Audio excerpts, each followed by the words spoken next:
In Warpzone 1, we doubled the time we have on each warp zone to 40 minutes, while we mined as much as we could carry and more, before running away from the giant biter attacks in the making like a little coward. We found ourselves a cozy little lake, where we spent the second half of this planet's lifespan researching technologies.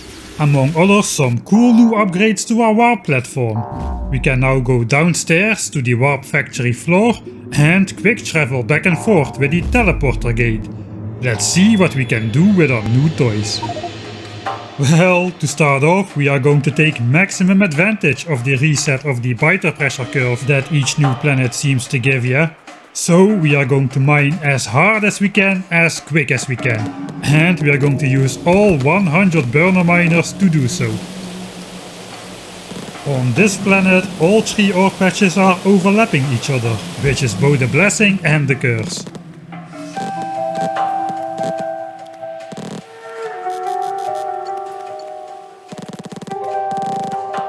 On the plus side, it eliminates walking time and slightly strengthens the gun turret formations as their coverage partially overlaps. But on the downside, I have to carefully lay out the burners in some odd patterns to make them all fit, which makes filling them with coal and taking out the plates a lot slower.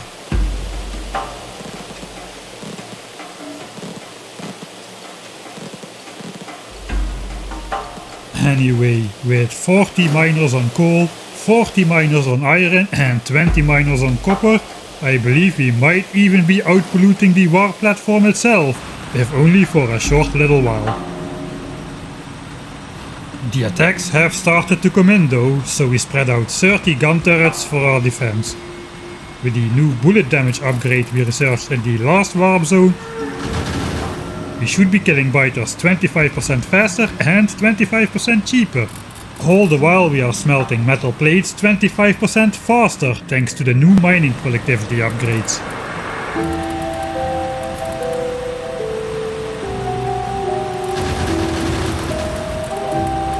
We are not just mindlessly mining resources without a plan though.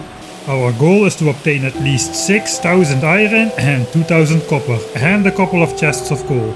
Ideally in under 10 minutes while the biters are still small in size and in numbers. We can keep track of our total iron and copper through the markers on our hotbar, so we know when we have enough. Anyway, with all burners and furnaces supplied, let's make a quick trip back to the warp platform, where we can now safely store some surplus supplies on the warp factory floor, including that illegal second teleporter gate we obtained.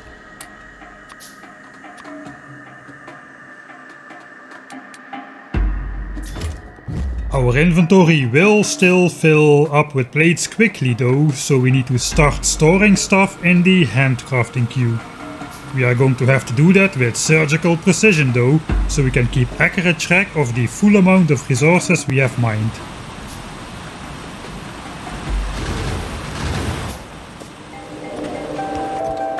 First off, we are going to need to convert exactly 900 copper into copper cable for later, so we put all but 900 copper in a chest, so we can use the craft all command with a single shift click. With the same trick, we delete 2000 iron plates from our inventory by queuing up 1000 iron gears. Meanwhile, the attacks are intensifying and the first couple gun turrets already have run out of ammo. We are now over 6 minutes in and the biters are becoming more numerous, so let's bolster up our defenses a bit. Between the 3 resources we are mining, coal is the hardest one to transport. It only stacks to 50 as opposed to 100, and it's harder to mindlessly store in the crafting queue. We can only do so by handcrafting grenades, which is a bit awkward, but which is actually the main reason we researched Military 2 last warp zone. For now though, we'll just take regular trips to the warp factory floor to safely store away all the coal. Back outside, we empty the furnaces again and reapply the store it in the crafting queue trick by adding another 1000 copper into cable and 2000 iron into gears. It is very important to alternate those crafts though, If we don't, the queued up items stack up and it quickly will become impossible to cancel the handcrafts without making a giant mess.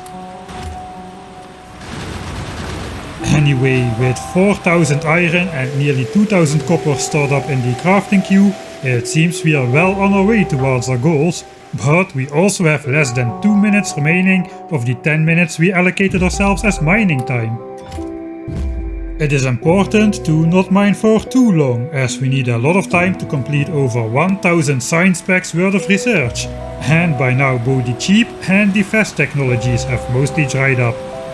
We are going to need a pair of red and green science packs for most of the research projects. With the 10-minute mark closing in, I should have started deconstructing already, but instead we take a final trip to the warp factory floor to store away some coal. I timed it pretty badly, and if you already were wondering why for the last 4 trips I haven't been using that warp teleporter I showed off so proudly last warp zone, well, don't ask me, I'm not playing Mike, I'm just editing Mike, and I'm at a loss too.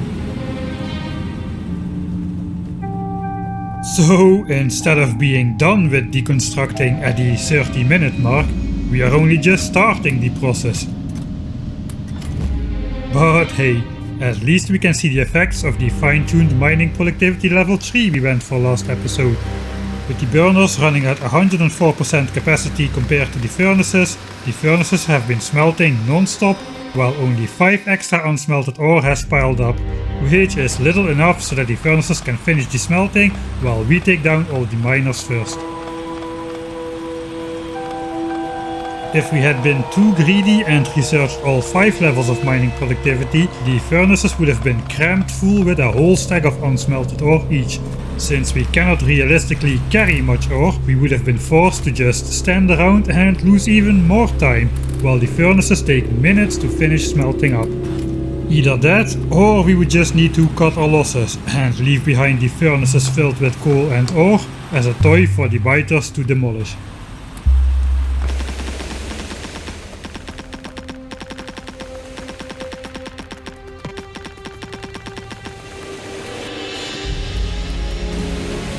Well, the positive result of mining for too long is that we have way more resources than we set out to get. Over 7000 iron and 3000 copper. Now let's just hope we still have the time to spend it. And here's why we researched military too. We quickly convert 40 bulky stacks of coal into 200 grenades, storing up another 1000 iron together with 2000 coal for the future power plant.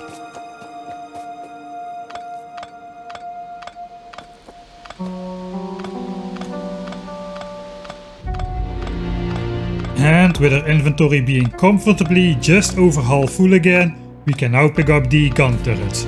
But by the time we finished picking everything up, we are almost 2.5 minutes behind schedule. So let's waste no time and start running out to a safe location far away from spawn. Well, we may be behind on schedule, but as long as everything else will go well and we encounter no obstacles, we can still make it. And of course there has to be a giant ocean in front of me. Well, back we go, more time wasted. And it gets worse. If the lake turns out to cover our north side too, we are in trouble.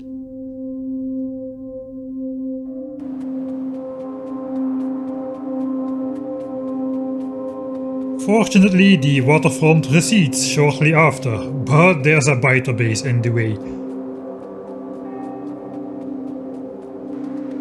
We have no time to be overly sneaky, and soon they're in pursuit. With me sweating my shiny heavy armor though, small biter bites just tickle a bit, and I don't even want to take the time to slow down while machine gunning them.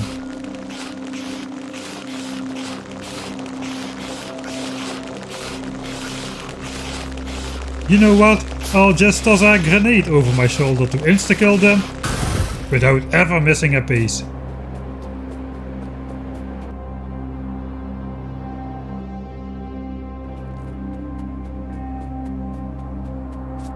Well, it's not a great plan to hug the water border so closely.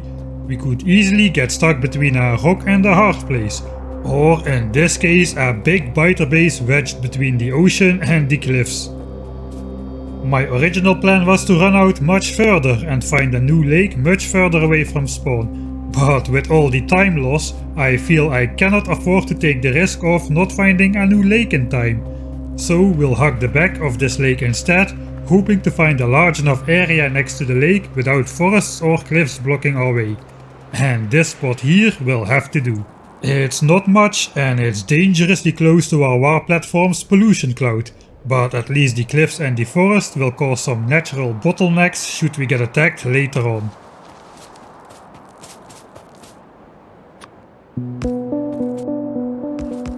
Well, you've seen me do this before, so we'll speed through it a bit. But this time we are going even bigger.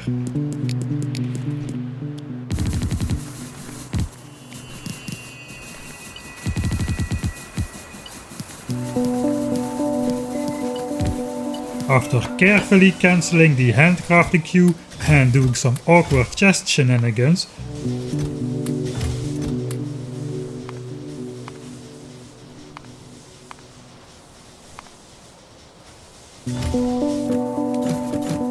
we start processing the 1100 gears we need to make 1100 red science packs.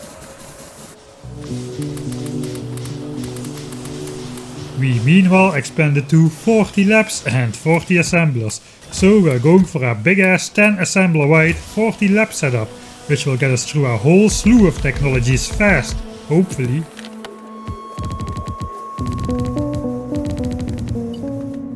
We will need to make green science as well, but currently I'm racing to get red science done.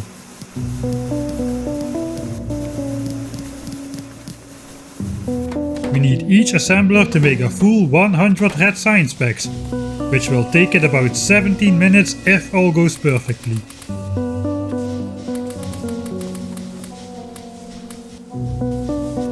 We get it done with 22 minutes on the clock remaining, which is not too much leeway. After they are done, all of the science also needs to be consumed. We need time to deconstruct the base, and God forbid I don't forget to keep an eye on the coal in the boilers to prevent the whole base from falling idle when power runs out. Consuming the science won't be the bottleneck, so before we start building the labs, let's start work on the 600 green science packs we'll need. Starting again with iron gears. We need 300 iron gears for 600 belts and 600 iron gears for 600 inserters. While those are being processed, we can complete the power network and lay out the inserters. But even whiler, let's select our first research project. It's gonna be Warp Projectile Rounds 1, which is another Warptorio exclusive further buff to the gun turrets. It gives 15% extra damage as opposed to Vanilla Factorio's 10%. This small difference is actually quite significant, but we'll get to that later. It is a slow technology to research and we have got urgent green technologies to complete, so science cannot get started fast enough as I'm concerned. But now with 40 labs active instead of 24, we should be able to outspeed all but the slowest technologies in the game.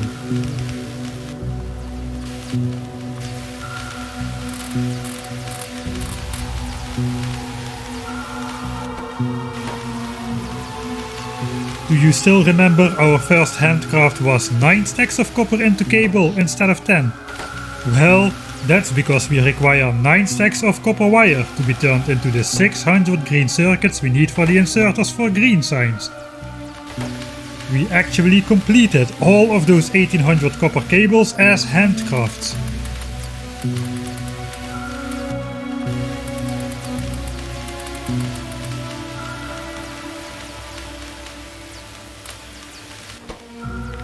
Anyway, even my 10 white lab setup is not wide enough for 600 green science, so we'll plant 2 assemblers on the side, just like we are doing for red science.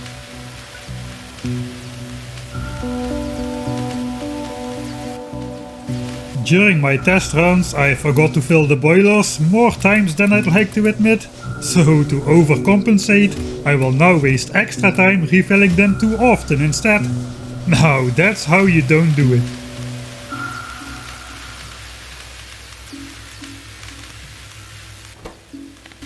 Anyway, the 600 green circuits are done.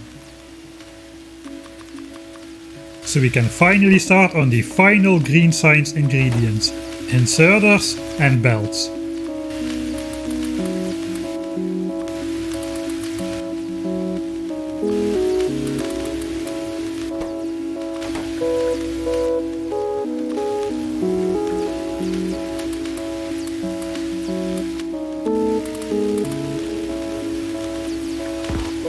Well, we are not even producing green science yet and the pollution cloud has already caught up to us. It is the highest time to put up some gun turrets.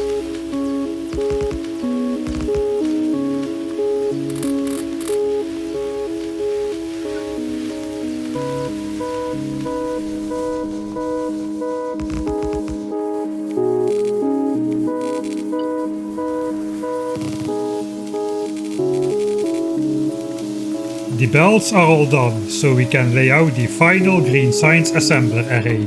We are just waiting for the inserters now.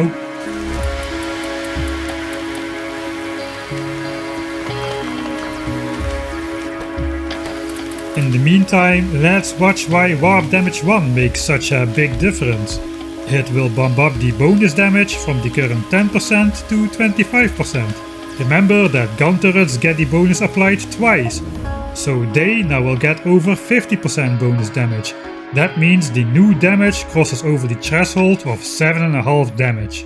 And that means we can now kill the numerous small biters with just 2 bullets instead of 3. Choosing the vanilla upgrade would have left us at 7.2 damage, which has no influence whatsoever on small biters due to them having 15 health. It would take 3 bullets to kill them with or without the upgrade. So now you know for vanilla Factorio, research damage 1 as soon as you can, but you can wait researching damage 2 until you start to face medium biters at 20% evolution. Well, that story took so long, the inserters ought to be done by now, so let's start up green science as well. Green science packs take longer to make than red science packs, but each assembler here will only be making 50.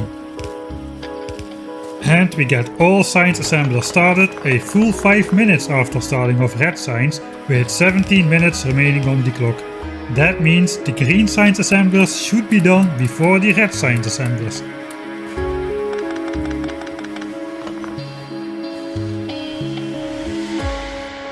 Well, it's tech time again, and this time there's no hiding it.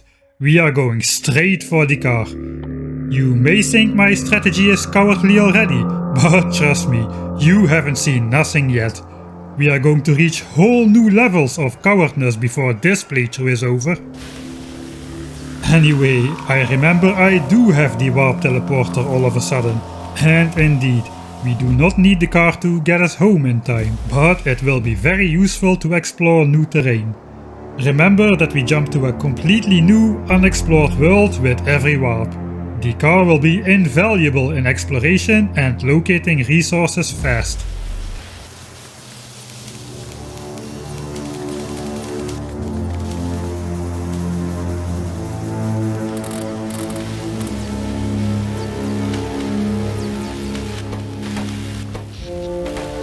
While we wait for the engine technology to complete, we walk out to check the immediate surroundings and find a big biter nest that is already being polluted. Attacks may be coming soon.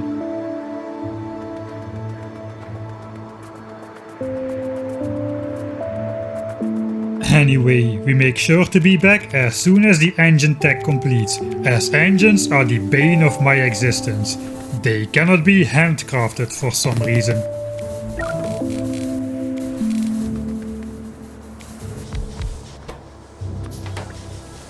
For now we make 28 engines, enough for 2 cars and 12 fluid pumps later on.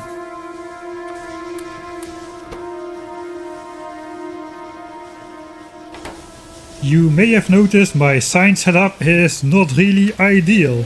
The green signs can only reach the first row of labs, so I manually have to distribute the extra green signs production to the red side. Of course, it could have been built to be fully automatic, but the cost would be an increased base size or increased complexity.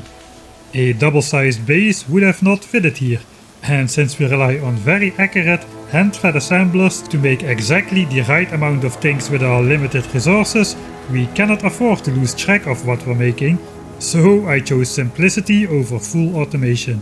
To make up for the downtime, I overexpanded to 40 labs, which will easily outspeed the assemblers, and which is the amount I intend to use later on anyway.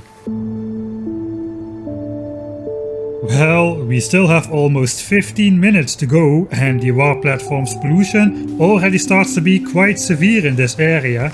So let's go ahead and put down more DPS in case of a large attack.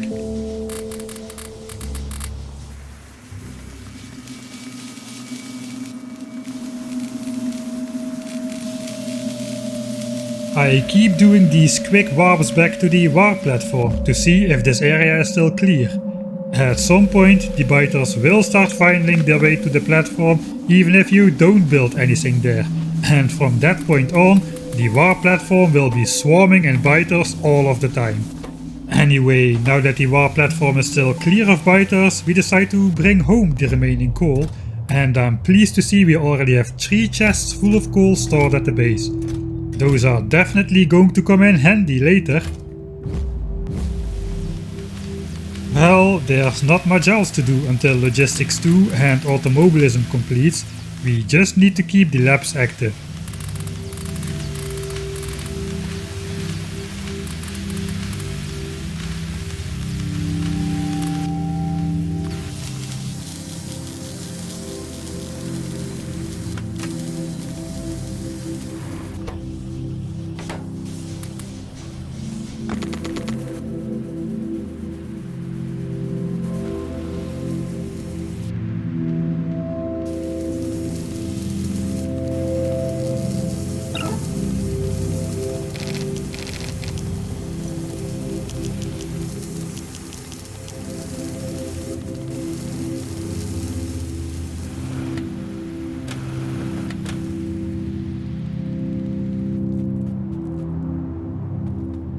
And with exactly 10 minutes on the clock, Automobilism completes and we get ourselves a brand new car.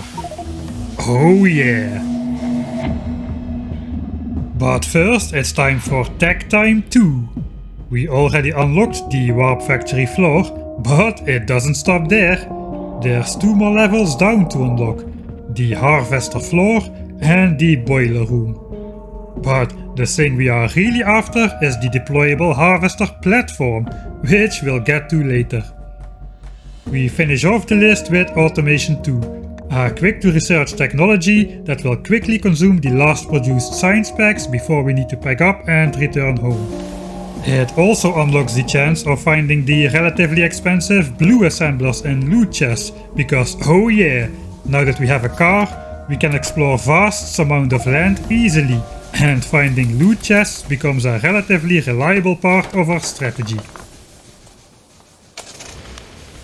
Especially with the loot chest locator add-on. It should be super easy as we don't need to squint our eyes to search the map. They should just pop up right here on the minimap.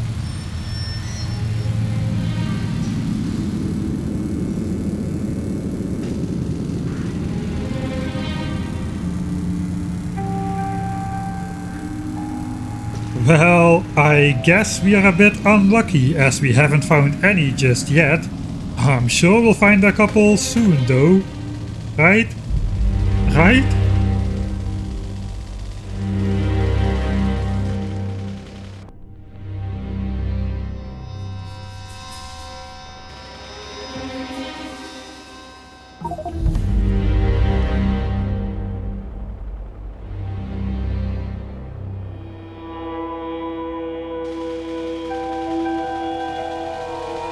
Strange, I've rarely been this unlucky. What's going on?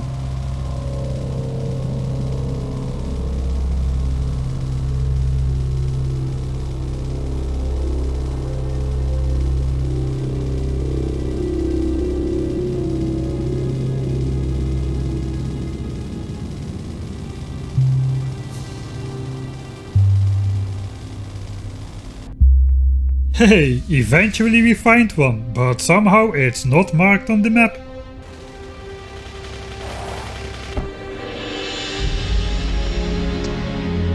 Anyway, we find 9 extra gun turrets, 2 stacks worth of copper and some useless stone. But hey, it's all free, so we take it.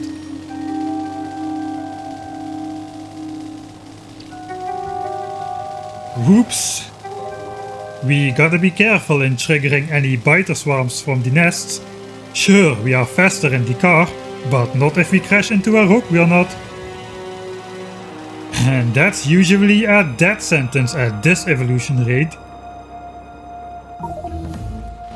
But even a swarm of small biters will easily wreck the car.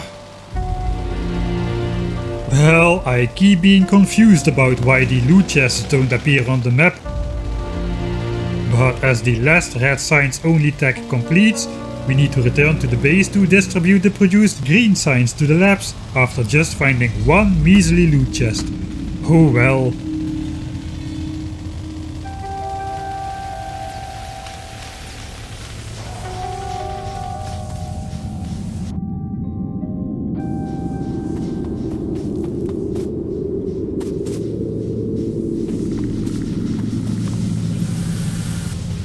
While we were out cruising, all of the green signs has finished producing.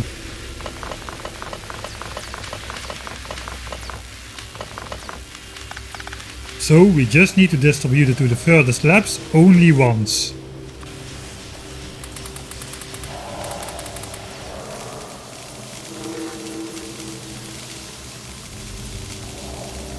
The red signs packs are finished too, so we start to deconstruct all the infrastructure we can already while the last warp platform technology completes.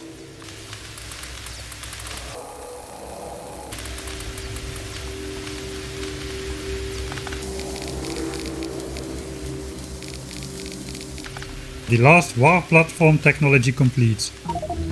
So let's go take a look at what happened back home. Still no swarm of biters. So far so good. Let's go down.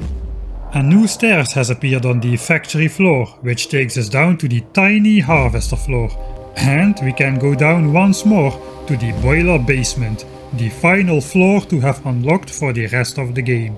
Back up at the harvester floor, a tiny long hallway leads to the harvester platform teleporter, whatever that is. Anyway, let's just pick it up for now and head back to our base, because the last stack of automation 2 completes. We need to go pick up our base again and prepare to warp out. But something feels off. Something feels different this time. I don't know what it is, I'm sure I'm just imagining things. Anyway, despite our late start, we have our entire base deconstructed with over 3.5 minutes left on the clock. That means we have 200 seconds of free time to go loot chest hunting.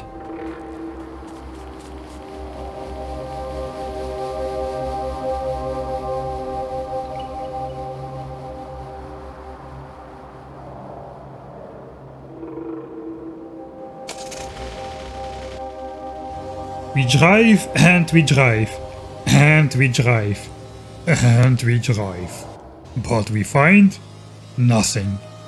I am already cursing the strange bug that causes the loot chest to not show up on the map, until we randomly bump straight into an actual loot chest and I finally figure out what the bug is. And of course, the bug turns out to be the 200-pound gorilla operating the equipment. That's right, it's user error. I turned off the map text to make a screenshot or something and forgot to turn them back on. Obviously, turning off map text sounds like a pretty likely cause for map text to not show up on the map. Well, it's fixed now, and we spot another distant chest we missed earlier. We have just a minute and a half remaining. Can we still make it over there in time without getting left behind on this planet?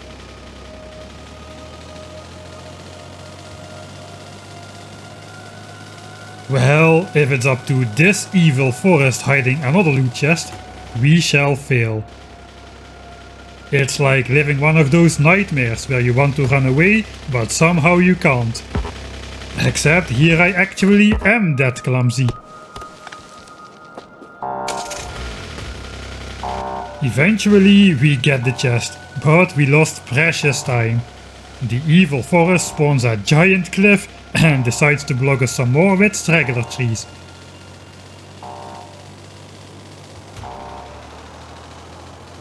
Eventually we make it through though, and with just 33 seconds on the clock, let's switch over to our reporter, Live Mike, in the car. Alright. I hope I'm not being too greedy here. I really want a chest. For once I don't choke on some rocks or cliffs or something. And we open the chest with 15 seconds to spare. A full stack of ammo, man. A full stack of red ammo. That's just amazing. I'll mark out all the loot we found in this 3 minutes of hunting in my inventory. Less than 10 seconds remaining. Why are we not panicking? Right, now we grab that underground platform and we just gently park our car on top. And as soon as we are back, we should be right on the platform. Right back on the harvester platform on the harvester floor. A direct warp back to the safety of the underground base. That's a huge improvement over the warp platform teleporter we've been using so far, especially given that the overworld shall be swarming in biters very soon.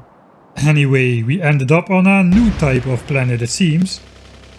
Right, you prospect your surroundings and gaze at the star and you wonder if this world ever had a name.